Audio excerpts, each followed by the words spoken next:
My dear students, this is class 12 maths chapter 11 exercise 11.3 ல question number 1 பார்க்க போறோம். The probability density function அதாவது PDF of x given by kx e power minus 2x for x is greater than 0 and 0 for x is less than or equal to 0 அப்படின்ட்டு இதை வந்து define பண்ணியிருக்காங்க. கரெக்டா? இப்போ நம்மளை என்ன கேட்டிருக்காங்க? Find the value of K. Okay, ஒரு பிடிஎஃப்னு வந்தாலே அதனோட டோட்டல் ப்ராபபிலிட்டி என்னவாக இருக்கும்? 1. அதாவது மைனஸ் இன்ஃபினிட்டியிலிருந்து ப்ளஸ் இன்ஃபினிட்டி வரைக்குமான எஃப் ஆஃப் எக்ஸ் டிஎக்ஸ்க்கான வேல்யூ ஈக்குவல் டு 1. ஸோ இங்கே வந்து இது வந்து ரெண்டு பார்ட்டிஷனாக இருக்குது பாருங்கள். மைனஸ் இன்ஃபினிட்டி நடுவில் ஒரு 0 எடுத்துக்கலாம், ஏன்னா 0வில் தான் பிரேக் பண்ணியிருக்காங்க. இது வந்து ப்ளஸ் இன்ஃபினிட்டி. ஸோ மைனஸ் இன்ஃபினிட்டியிலிருந்து 0 வரைக்குமான வேல்யூ பார்த்திங்கன்னா 0 தான்.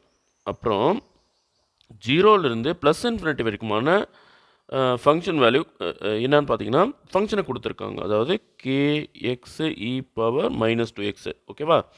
ஸோ நம்ம இந்த பிடிஎஃப் எழுதலாம் டீட்டெயிலாக. மைனஸ் இன்ஃபினிட்டிலிருந்து 0 வரைக்கும் ஒரு எஃப் ஆஃப் எக்ஸ், அதாவது 0 F of X d x plus 0லிருந்து ப்ளஸ் இன்ஃபினிட்டி வரைக்குமான இன்னொரு எஃப் ஆஃப் எக்ஸ் இருக்குது, F of X d x equal to 1. இது ரெண்டுத்தையும் ஆட் பண்ணால் நமக்கு 1 வரணும் இல்லையா?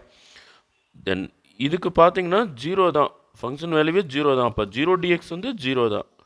பட் இங்கே பார்த்தீங்கன்னா 0 டு இன்ஃபினிட்டிக்கு நமக்கு இருக்குது, ஒரு ஃபங்க்ஷன் இருக்குது, அதாவது kx e power minus 2x dx equal to 1. ஓகேவா? அதாவது டோட்டல் ப்ராபபிலிட்டி வேல்யூ வந்து 1. தென் இப்போ நல்லா கவனிங்க, கே வந்து கான்ஸ்டன்ட்டு, 0க்கு வேல்யூ இல்லாத விட்டுடுவோம். கே வந்து constant 0 to infinity, upper limit lower limit கொடுத்தாச்சு. அடுத்து எக்ஸோட பவர் 1, எதுவுமே இல்லாட்டி எக்ஸோட power 1 e power minus 2x d x. இது பாருங்கள், இது காமா இன்டெக்ரலை ஒபே பண்ணுது. ஓகே, காமா இன்டெக்ரல் நம்ம ப்ரீவியஸ் லெசனில் பார்த்துருக்கோம். அப்படின்னா என்னென்னா,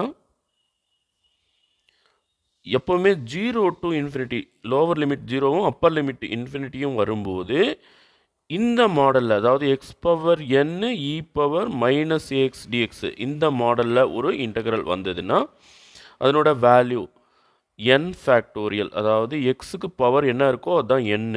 ஸோ n ஃபேக்டோரியல் மேலே நியூமரேட்டரில், டினாமினேட்டரில் ஏ பவர் n ப்ளஸ் 1. இங்கே ஏ யார் பாருங்கள், மைனஸ் ஏ போட்டு போகிறீங்க. இங்கே மைனஸ் இருக்கும், ஈக்கு பவர் வந்து மைனஸ் இருக்கும், பட் இங்கே வந்து ப்ளஸில் தான் போடணும் ஏவை.